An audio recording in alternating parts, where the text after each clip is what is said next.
Yun nga ay kinaliligaw ng marami ngayon, naniniwala sila sa tao. Paniwalaan nyo yung sinasabi ko. Ngayon, ano ang dahilan at dapat kang maniwala sa aking sinasabi?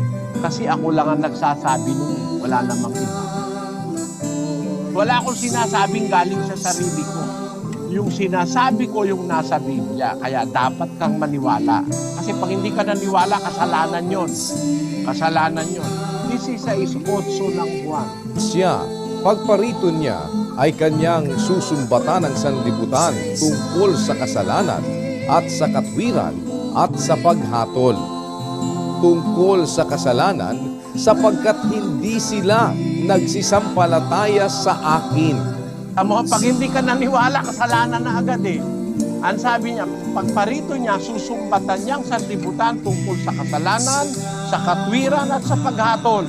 Tungkol sa kasalanan, sapagkat hindi sila nagsisampalataya sa akin.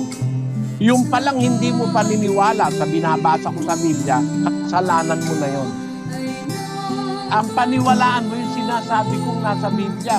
At ang mabuting balita ko sa iyo, hindi lahat ngayon nagsasabi nung sinasabi ko.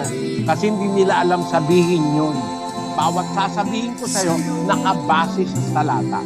Ang itinuturo ko rito, galing sa Biblia.